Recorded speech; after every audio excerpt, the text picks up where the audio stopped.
The massive ship appeared suddenly, casting a long shadow over Earth. The Eternal Dominion was 20 kilometers long, making Earth's space stations look like toys in comparison. People around the world stared at their screens in shock as Admiral Ta-One's face appeared on every device. "People of Earth," he said, his voice deep and commanding. "Your world has been selected for integration into the Galactic Empire." His cold eyes showed no emotion as he continued. "Your resources are required for the greater glory of Emperor Hansol. Surrender control of your governments and natural resources within one standard rotation, or face immediate pacification." The message ended abruptly, leaving billions in stunned silence. In an underground facility beneath the Rocky Mountains, the United Earth Defense Council gathered quickly. The room was filled with the planet's top military and political leaders, their faces grim as they watched replays of the alien demand. "They've done this before," said Colonel Kang, pushing forward a stack of intelligence reports. 17 other worlds in the past 10 years, always the same pattern. General Park Soo-jin stood at the window, her reflection overlaid against the massive holographic display of the alien vessel. At 52, she had spent 30 years preparing for this day, though many had called her paranoid. "Show me their weapons systems," she ordered. A hologram zoomed in, highlighting various points on the Imperial ship. Massive cannons, missile bays, and energy projectors covered its surface. Their approach suggests they expect either immediate surrender or a traditional military response, said General Park, turning to face the council. Her eyes were calm, analytical. "They think we'll either give up or try to fight them on their terms." President Choi leaned forward. "And what do you suggest we do, General?" Park smiled slightly. "Something they won't expect." She pressed her palm against the table's surface, activating her security clearance. The lights dimmed as a hidden compartment opened in the center of the table, revealing a small black cube. 15 years ago, we discovered something in the Antarctic ice, something that changed everything we thought we knew about our place in the universe. The cube projected images of an ancient spacecraft, discovered deep beneath the ice, along with technology beyond human understanding. "We've been reverse engineering this technology in secret," Park continued, "creating weapons and defenses the Empire knows nothing about." Defense Minister Kim looked skeptical. "You're suggesting we fight? Their ship could destroy our major cities in minutes." "They could," Park agreed, "if we were what they think we are. But the Empire has made a critical mistake." She pressed another button, and the hologram shifted to show dozens of hidden facilities around the solar system. "They think we're alone and primitive. They don't know about our outposts on Mars, Europa, and Titan. They don't know about the fleet we've built using the ancient technology." Admiral Jun, head of Earth's modest space force, shook his head. "What fleet? We have 20 orbital defense platforms and maybe 40 combat-capable spacecraft." General Park's smile widened. "That's what everyone believes, Admiral. That's what we wanted everyone to believe." The hologram changed again, showing hundreds of advanced vessels hidden throughout the solar system, concealed by technology that bent light around them. "We've been building in secret for a decade," she explained, "using materials harvested from the asteroid belt, powered by technology that doesn't register on conventional scanners." The room fell silent as the implications sank in. "The Empire believes they're dealing with a Type 0.7 civilization," Park continued. "They think we're just beginning to master nuclear power and basic space travel. They have no idea we've already reached Type 1.2. President Choi studied the holographic ships. "Why keep this secret from our own people?" "Because humans talk," Park said simply. "And the galaxy listens. We needed the Empire to underestimate us. If they knew our true capabilities, they would have come with their full armada instead of a single command ship and support vessels." Defense Minister Kim still looked concerned. "Even with these ships, can we really defeat them? The Empire has conquered entire sectors. The technologies we've developed don't just match theirs. They exceed them," Park explained. The ancient spacecraft contained principles of physics the Empire hasn't discovered yet. She brought up diagrams of weapons systems based on dimensional manipulation, gravity control, and quantum entanglement. Their shields can stop energy weapons and physical projectiles. They can't stop a weapon that creates a temporary micro-black hole inside their engine room. Admiral Jun studied the weapons specifications with growing excitement.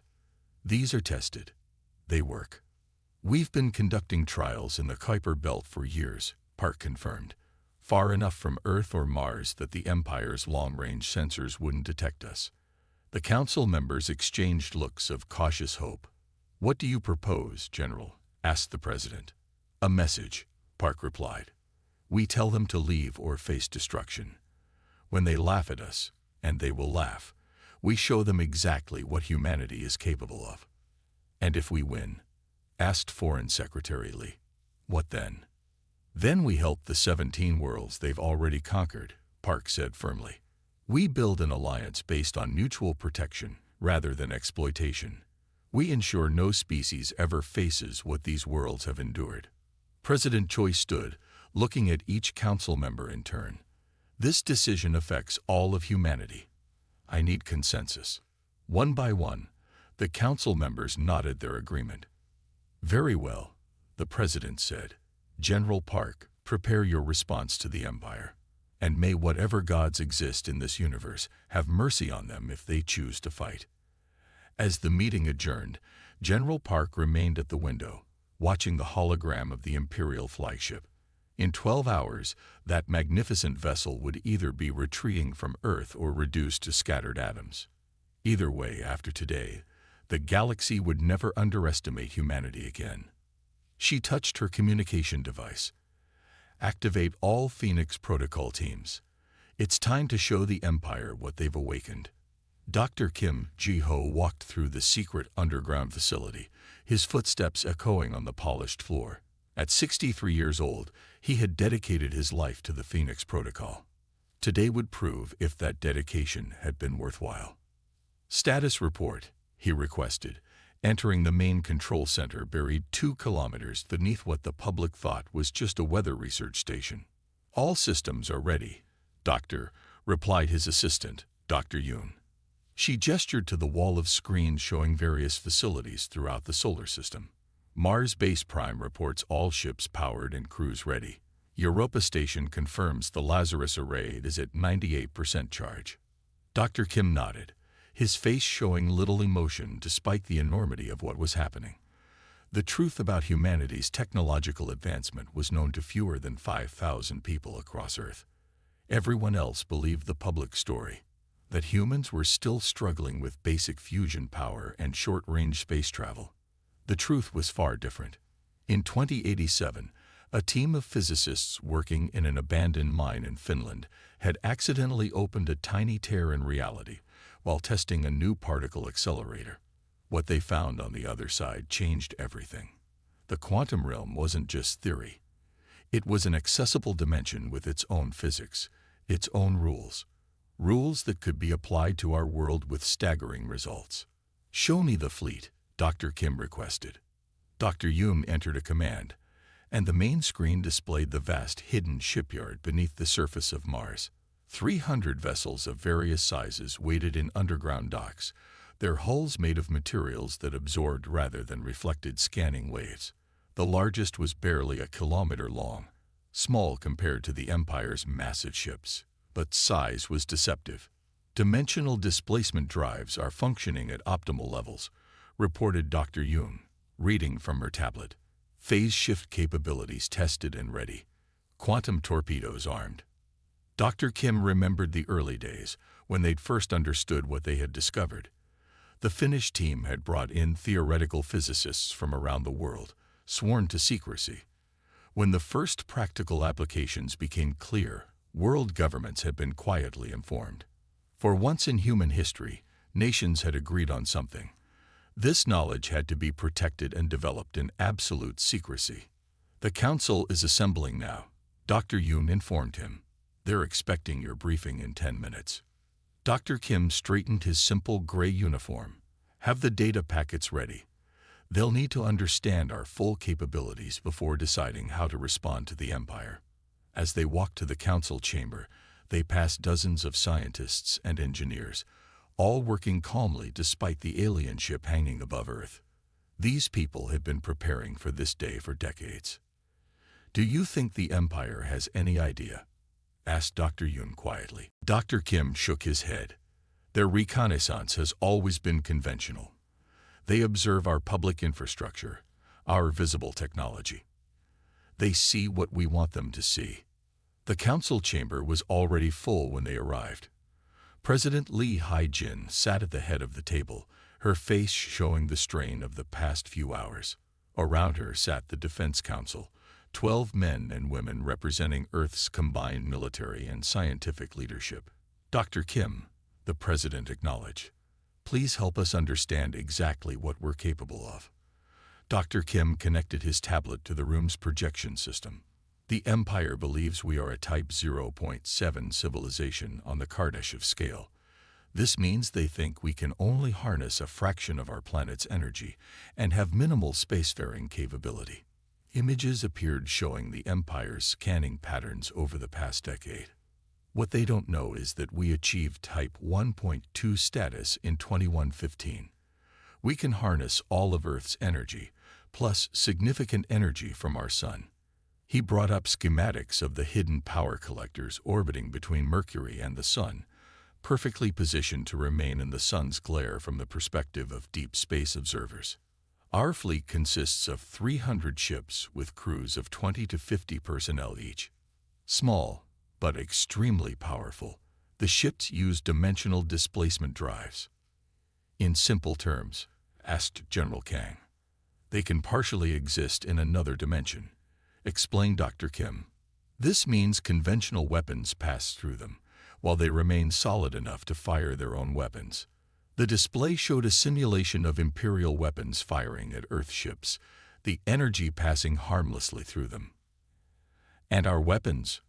asked Admiral Song. "Quantum torpedoes create temporary micro-black holes upon detonation. Phase disruptors cause molecular bonds to decay. Gravity lances can crush their ships from the inside." Dr. Kim displayed each weapon system. "We've tested all of them extensively in the Kuiper Belt." President Lee studied the information carefully. "What about planetary defense? If they target our cities?" "The Lazarus Array," Dr. Kim replied, showing a network of satellites hidden in various positions throughout the solar system. "It creates a dimensional bubble around Earth. Any attack would be shifted into the quantum realm before impact." "Has it been tested?" General Park asked. Dr. Kim hesitated. "Only at 20% capacity. A full power test might have been detected." The room fell silent as everyone considered the implications. Their most important defense system was untested at full capacity. "What about the colonies?" asked another council member. "Mars Base, Europa Station. All have dimensional shifting capability," Dr. Kim assured them. "The Empire doesn't even know they exist." President Lee stood and walked to the window overlooking the underground complex. All these years of secrecy, all the resources diverted through shadow programs, the public thinking space exploration had stalled while we built all of this. She turned back to face them. "If we activate the Phoenix Protocol, there's no going back. The galaxy will know what we're capable of." Dr. Kim nodded. "That is correct, Madam President. But if we don't activate it, we become just another conquered world in the Empire's collection." The council members looked at each other, decades of preparation coming down to this moment. "I believe the council is ready to vote," said President Lee. "Those in favor of activating the Phoenix Protocol." Every hand in the room rose without hesitation. "Then it's decided," President Lee said firmly. "Dr. Kim, begin the activation sequence. General Park, prepare our response to the Empire." As the meeting ended, Dr. Kim walked quickly back to the control center. His hands moved swiftly over the main console, entering the complex sequence that would activate humanity's hidden fleet and defenses. Transmitting activation codes to Mars Base Prime, Europa Station, Titan Outpost, and all solar observation platforms, reported Dr. Yoon. On screens around the room, lights changed from standby yellow to active green as humanity's secret forces came to life across the solar system. Dr. Kim watched with a mixture of pride and apprehension. For decades, he had dedicated his life to preparing for this moment, never certain it would come. Now, humanity's future would depend on whether their preparations had been enough. Phoenix Protocol fully activated, announced Dr. Yoon.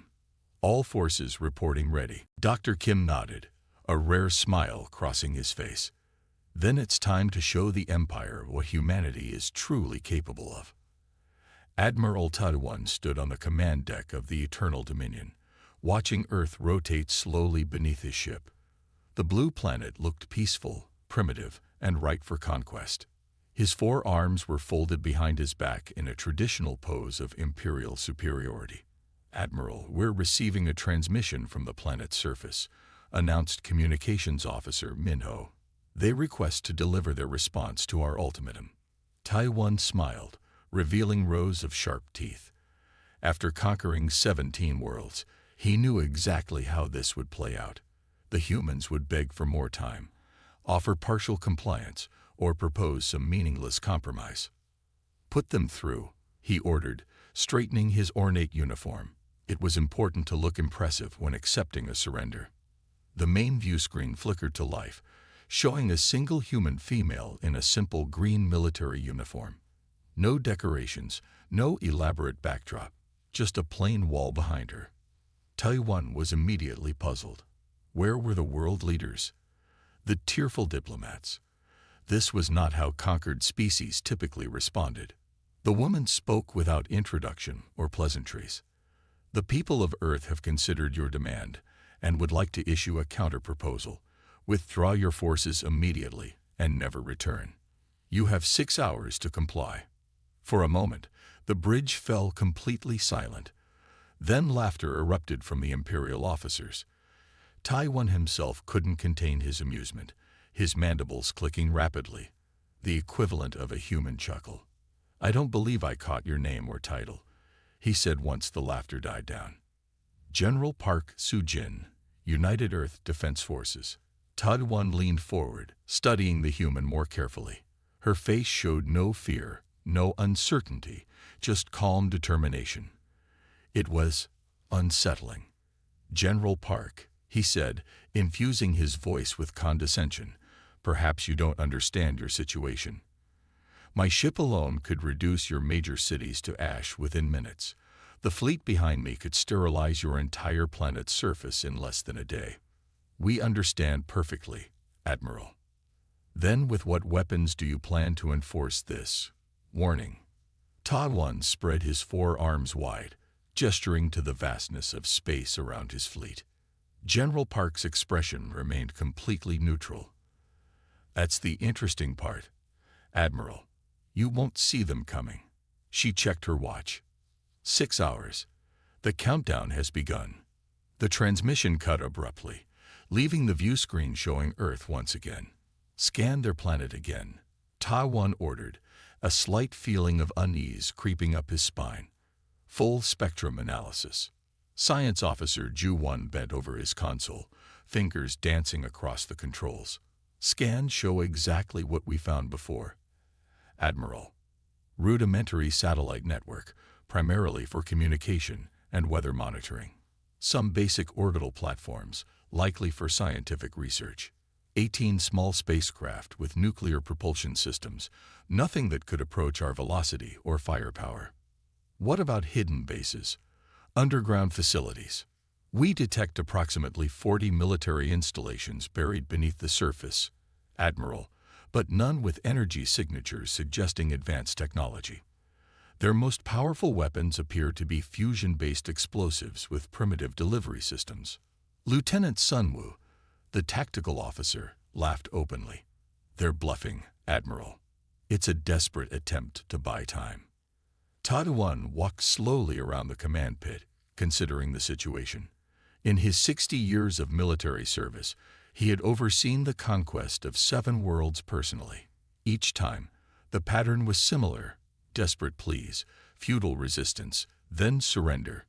None had ever issued a threat like this. Could they have allies? He asked suddenly. Check for communication signals leaving the solar system. Communications officer Minho shook his head. No transmissions detected beyond their local system, Admiral. And Imperial intelligence confirms they have had no contact with spacefaring civilizations prior to our arrival. Taiwan stared at the view screen, at the seemingly defenseless blue planet. Something didn't feel right. The human general had been too confident, too calm. What do we know about this general park? He asked. Intelligence officer Dalgai consulted her files. Very little, Admiral. She doesn't appear in any of our preliminary intelligence reports on Earth's military leadership. That was even more puzzling. The Empire prided itself on thorough reconnaissance before invasion. They should have profiles on every significant military leader. Perhaps she's newly appointed, suggested Commander Gaisiok, his second in command. Elevated to her position after our arrival as a desperate measure. That made sense.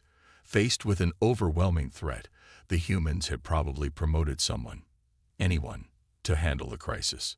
It doesn't matter, Taiwan decided, pushing aside his unease. Prepare the landing craft. We'll begin with their largest population centers. Standard procedure.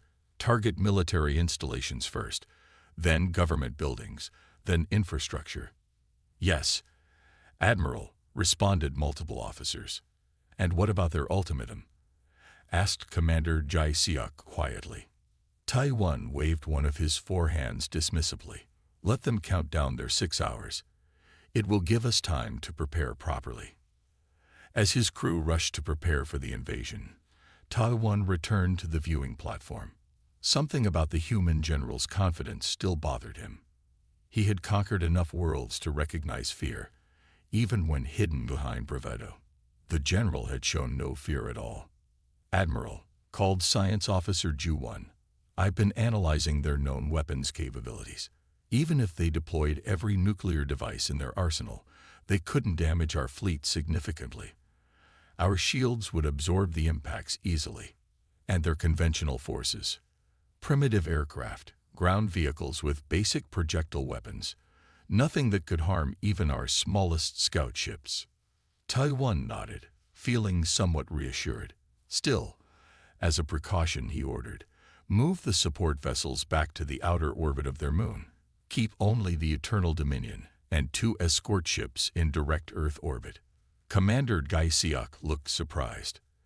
You think they might actually have something capable of attacking us? No, Taiwan replied, not entirely truthfully. But there's no need to cluster our forces. Standard military procedure. As the hours passed, tension on the bridge gradually decreased. The crew returned to their normal routines, occasionally making jokes about the humans' empty threat. 4 hours into the countdown, Taiwan allowed himself to relax as well. Nothing had changed. Earth's limited military forces remained in their bases. No unusual energy signatures had been detected. Arrogant primitives, he muttered, returning to his command chair. Prepare the first wave of landing craft. We'll begin the moment their ridiculous deadline expires. Yes, Admiral, Commander Gaisiok acknowledged, then hesitated. Admiral, should we try to capture this general park? Her behavior suggests unusual psychology for the species. Taiwan considered this. Yes, add her to the priority capture list.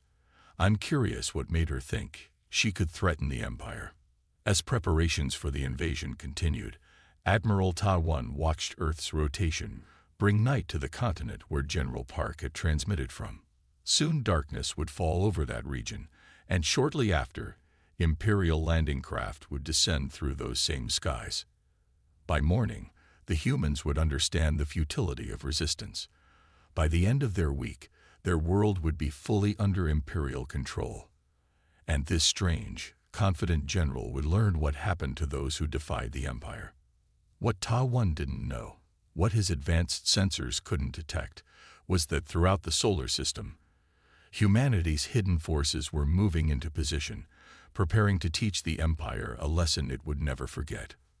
5 hours and 59 minutes after General Park's warning, Admiral Ta-1 sat comfortably in his command chair. He sipped a warm beverage from his homeworld and watched the countdown clock on his display tick away the final seconds. 1 minute remaining in the human's ultimatum. Admiral, reported Commander Galactic with an amused tone. Ta-1 nodded, setting down his drink. Are the landing craft ready? Yes, Admiral. The first wave can launch immediately after the deadline passes. The bridge crew worked calmly at their stations. Some were even placing informal bets on how quickly the humans would surrender once the invasion began. 30 seconds, called out the time officer. Ta-1 straightened in his chair, wanting to look proper for the historical records. The conquest of Earth would be another glorious chapter in the Empire's expansion. 15 seconds. Prepare to launch landing craft on my command, Ta-1 ordered. 5, 4, 3, 2, 1. Deadline expired, Admiral. Ta-1 opened his mouth to give the launch order when Science Officer Ju-1 suddenly shouted, Admiral, energy fluctuations detected throughout the system. Source. Ta-1 demanded, immediately alert. Unknown. They're everywhere. Near Jupiter, Mars, Earth's moon. Ju-1's fingers flew across his console. Energy signatures unlike anything in our database. Before anyone could respond, the main view screen showed something impossible.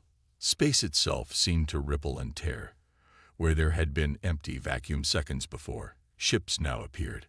Hundreds of them, materializing simultaneously at strategic points throughout the solar system. What in the Emperor's name? Whispered Commander Galactic. The ships were small compared to Imperial vessels, barely a kilometer in length. They were sleek, with no visible propulsion systems, weapons ports, or communication arrays. They were simply there, where nothing had been moments before. Battle stations. Ta-1 roared, his training taking over despite his shock. Raise shields. Power all weapons. The crew rushed to comply, but they were already too late. The human ships moved with impossible speed, not so much flying as sliding through space itself. They seemed to flicker in and out of reality, becoming partially transparent then solid again in rapid succession. Target the nearest vessels, ordered Ta-1. All batteries, fire. The massive cannons of the Eternal Dominion discharged, sending deadly energy beams toward 3 of the approaching human ships. The beams passed harmlessly through them, as if shooting at holograms. Direct hits, but no effect, Admiral, reported the weapons officer, voice cracking with disbelief. Before Ta-1 could issue new orders, the first Imperial support ship exploded. Not from the outside in, as with conventional weapons, but from its core outward, as if its very atoms had decided to tear themselves apart. The Relentless is gone, shouted Commander Galactic. No debris, no escape pods, just gone. The tactical display showed more Imperial ships vanishing one after another. Some simply disappeared, while others broke apart piece by piece, as if invisible hands were dismantling them. The human vessels aren't firing any visible weapons, reported Science Officer Ju-1, his voice shaking. They're just approaching our ships, and then our ships start to disintegrate. Admiral Ta-1 watched in horror as half his fleet vanished within minutes. 70 years of military service had not prepared him for this. His mandibles clicked rapidly in distress, a sound no one on the bridge had ever heard their admiral make. Impossible, he finally managed. Their technological level was confirmed by a dozen reconnaissance missions. They barely have nuclear power. They can't even reach their own moon reliably. Admiral, 3 vessels approaching the Eternal Dominion, warned the tactical officer. On the view screen, 3 of the human ships were indeed heading directly toward the flagship. They moved in perfect formation, phasing in and out of normal space, completely ignoring the barrage of weapons fire Ta-1's gunners were pouring toward them. Evasive maneuvers, ordered Ta-1. Maximum power to engines. The massive Imperial flagship tried to turn, its engines straining at full power, It was like watching a whale try to outmaneuver dolphins. The human ships easily kept pace, dancing around the Eternal Dominion as if mocking its efforts. "Sir, we're receiving a transmission from the human vessels," reported Communications Officer Minho. On screen, Ta-1 ordered, gripping the arms of his command chair. General Park's face appeared on the view screen. She was sitting in what appeared to be the command center of one of the human ships. Behind her, officers monitored displays showing the ongoing destruction of the Imperial fleet.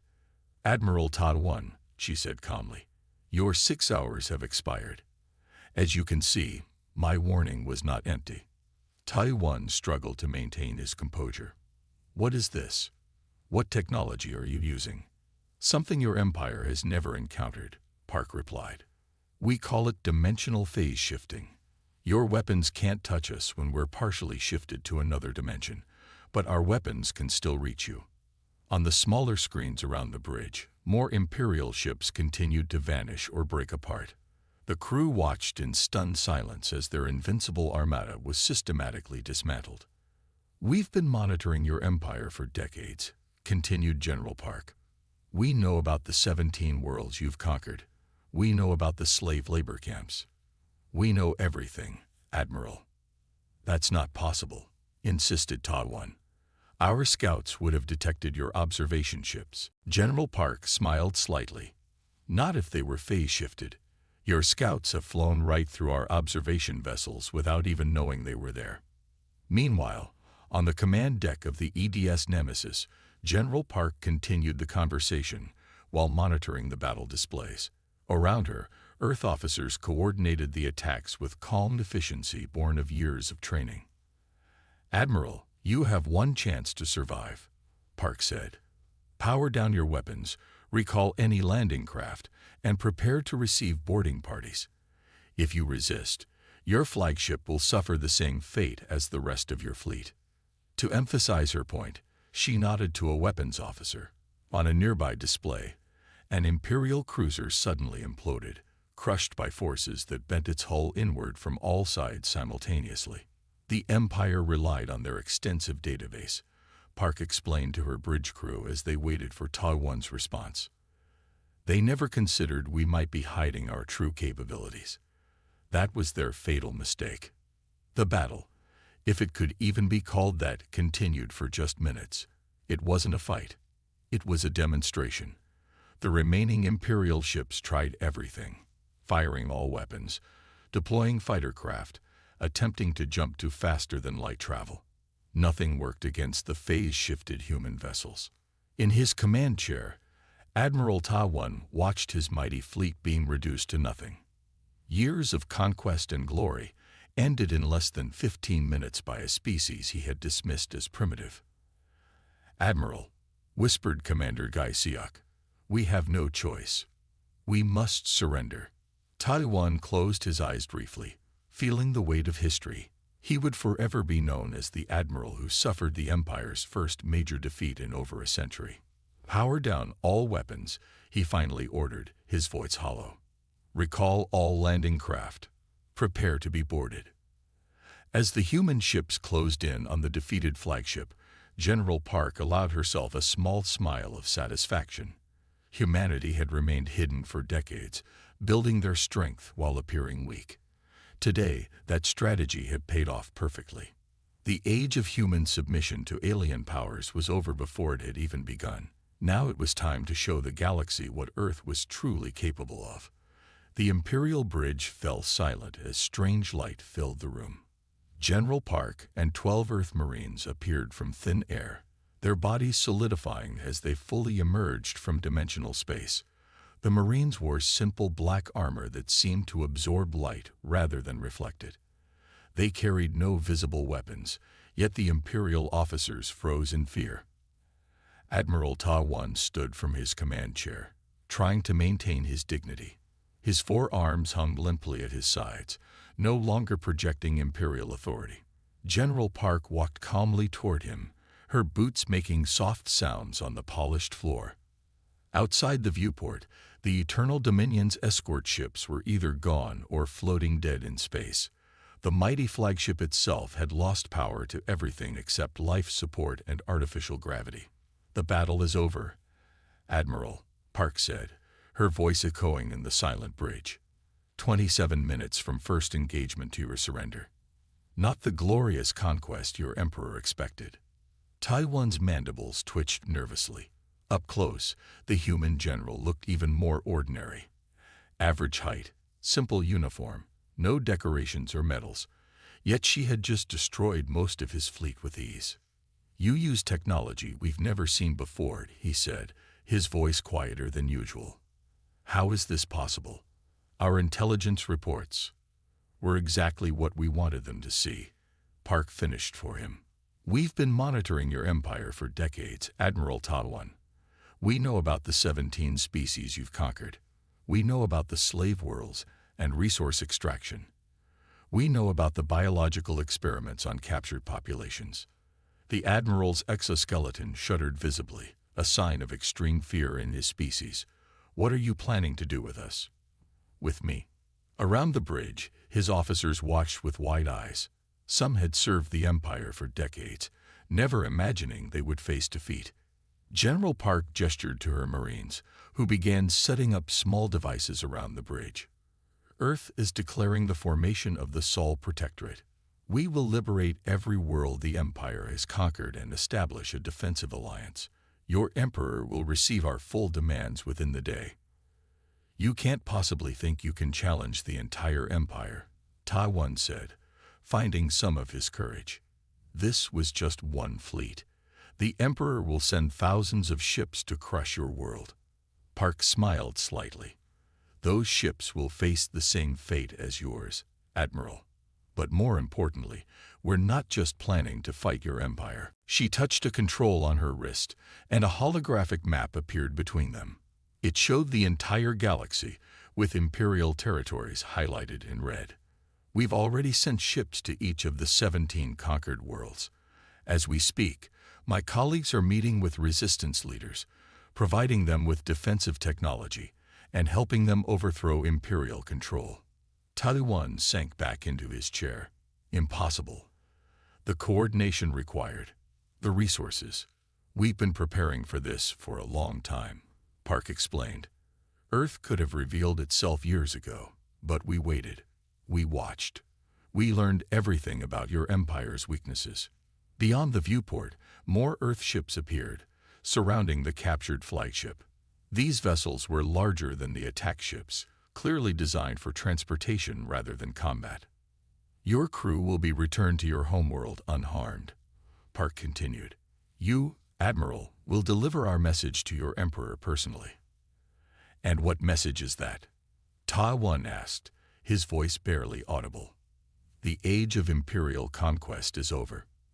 Any world that wishes to join the Sol Protectorate will receive our full protection.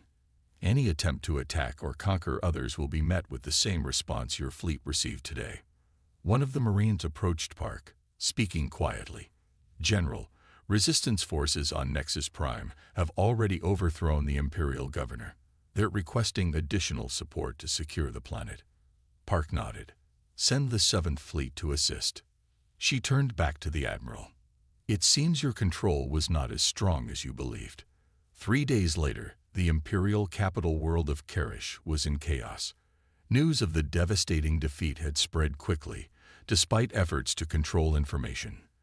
The Imperial Palace, a massive structure of crystalline towers and golden domes, was surrounded by nervous guards. Emperor Hansol paced in his private chambers, his ceremonial robes discarded for a simple military uniform. Around him, advisors argued loudly about how to respond to the crisis. 17 worlds in rebellion already, shouted Defense Minister Yule. Our garrisons overwhelmed, our governors executed or imprisoned. The humans must have been planning this for years, said Intelligence Director Song. They coordinated with resistance groups on every conquered world simultaneously. That's not the worst of it, added Fleet Admiral Jun, looking pale and sick. 3 more of our battle groups have been destroyed attempting to retake Nexus Prime. The human ships appear out of nowhere, destroy our vessels, and vanish again. The Emperor stopped pacing suddenly. And Admiral Tawan, has he returned? As if summoned by the question, the doors to the chamber opened. Admiral Tawan entered, escorted by palace guards. He looked thinner, his once proud exoskeleton now dull and unmaintained. "My Emperor," he said, bowing deeply, "I bring a message from Earth." Emperor Hansol gestured impatiently. "Speak." "The humans have formed what they call the Sol Protectorate. Any world wishing to join will receive their protection and technology." Tawan hesitated, then continued. "They demand the immediate withdrawal of all Imperial forces from the 17 conquered worlds, reparations for resources taken, and the abolition of the Empire's expansion programs. Demands. They make demands of me," roared the Emperor, his 4 arms raised in fury. "There's more," Tawan continued, his voice shaking. "They have given us 1 standard month to comply. After that, they will bring the war to Imperial core worlds." Silence fell over the chamber. For centuries, the Empire had only known conquest and expansion. The idea of retreat was unthinkable. "We cannot give in to these demands," said Defense Minister Vudel eventually. "It would be the end of the Empire as we know it." "If we don't," replied Admiral Jun quietly, "there may be no Empire at all." Over the following weeks, the situation grew worse for the Empire. More conquered worlds declared independence and joined the Sol Protectorate. Imperial citizens, seeing the unstoppable human technology, began questioning their government's policies. On the distant world of Eryx, once a peaceful agricultural planet before Imperial conquest, celebration filled the streets. Imperial troops had withdrawn overnight, leaving their weapons and equipment behind. Earth ships hovered above major cities, their presence both protection and promise. In the central plaza of the capital city, an alien named Kel addressed the crowd. His elongated blue form, once bent from years in Imperial labor camps, stood straight and proud. "For 200 years, we endured Imperial rule," he called out, voice amplified across the square. "Today, we join the Sol Protectorate as equals, not subjects." The crowd roared in approval. Above them, the words "Flee now" were projected in enormous letters. The warning Earth had given to the Empire, now a symbol of liberation across the galaxy. On Earth, General Park stood at a window in the Defense Council chamber, watching the sun set over mountains. Behind her, reports flowed in from across the galaxy as humanity's hidden strength reshaped the order of things. "The Emperor has requested peace talks," said President Lee, joining her at the window. "They're willing to accept most of our demands." Park nodded. "Good, but we still need to verify their compliance. The Empire has been conquering worlds for centuries. Those habits won't change overnight." "Do you think we did the right thing?" asked the President. "Revealing ourselves this way." General Park watched the last rays of sunlight disappear behind the mountains. "We couldn't hide forever. Better to reveal ourselves on our terms than theirs." As darkness fell, lights appeared in the sky. Not stars, but Earth's new fleet returning from their missions across the galaxy. The era of hiding was over.